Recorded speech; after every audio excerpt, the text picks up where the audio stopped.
I think we did a deep dive into that 70s noir. We watched every film we could find. We spent every Wednesday during prep in the Astoria theater watching Bullet and watching French Connection, and just in, and then all around our offices were just pictures of filthy wet streets and all these my DP John Matishak and I would pass photography books from the 70s back and forth, and the POV shots of the car when Alan's driving, a lot of those are referenced from the book, like that gave us kind of like the people on the street and the lifestyle and stuff. So it was really just doing research into that time, and then finding characters that would blend into, and which these two did an amazing job, and just sort of disappear into that role and into that era. You guys are very 70s era people.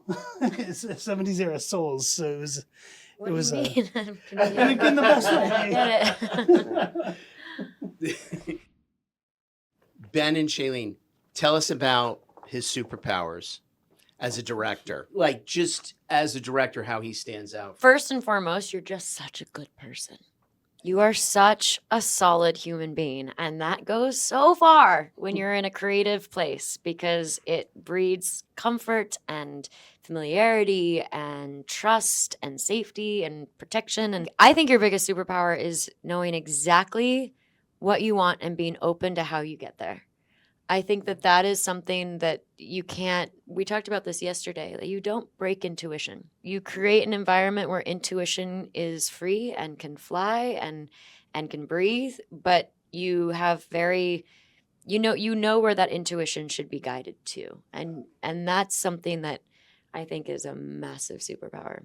We had a late night talk in Hoboken in the middle of shooting on on that topic, and mine, I guess, was an interesting choice. But it says so I've heard about it a lot. No, Potsy, I think what makes you so special is that you just having a strong point of view and a direct vision, but without pretension, but with strength and confidence and openness and willingness to collaborate. And you hire the right people for the right roles. You hired the right DP for this film. You hired the right art director for this film. I think the right actors for this film, the right costume designer, and you trust your people, and you ask questions. You don't demand to be heard. I think you request to be felt and seen and honored, and it makes all of us want to work harder and be more, I don't want to say professional, but show up in a deeper way, knowing that you're going to be our biggest cheerleader, therefore we can be your biggest cheerleader and pioneer the film that you want to create. I really appreciate it. I love you so much, Thank Potsy. You are so incredible. And I thank you. No, and let me return the favor here, because honestly, when these two came on board, first I called Shay. I got the job. We needed a female lead, and I called Shay on 8:00 on a Saturday morning.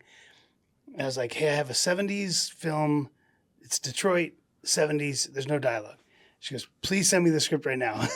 So I was like, I texted it over to her. An hour and 15 minutes later, she calls me back. She goes, "I have to do this movie. How do I get on board? What's going on?" I was like, if you want to share?" She's like, "Please don't fuck with me. I want this movie." And then, Ben came along, and Ben lives in Nashville with me, and you were the first stop on the Reynolds train. And once these two came on, they have such a connection. It really did change the film. It changed it from being a true bad guy and a true good guy with the way the script was written to more of a love triangle, and Shay's character's struggle of which love does she want. There's this passionate but fiery but toxic side, and then there's this oak tree, comfortable and sometimes boring side.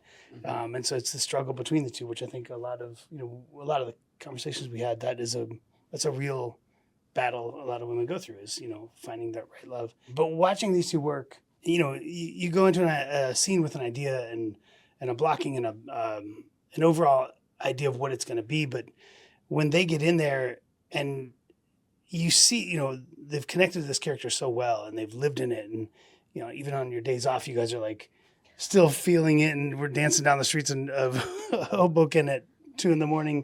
to Ben's pocket radio. They live these characters so well, so I was like a fan watching every time at the monitor because I was like, all right, what's going to happen this time? What little nuance or what little twist or what heartfelt emotion are they going to bring out this time? And you guys are masters. My favorite scene in the movie is the diner scene, and I've said it. It's a masterclass in acting.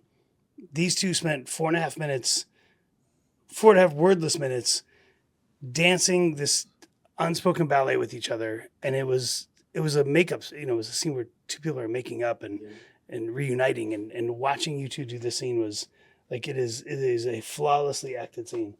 So equally love these two, and I don't know, you guys made the job easy. You gave us the space to do it, though.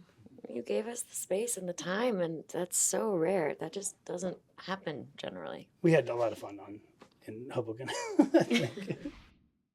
Reynolds. Yes. How does he stand out in your bad guys? How does he stand out for you in your canon?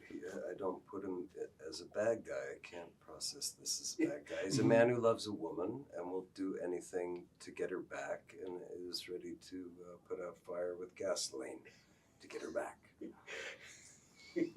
Excellent. And Thanks. does. And does.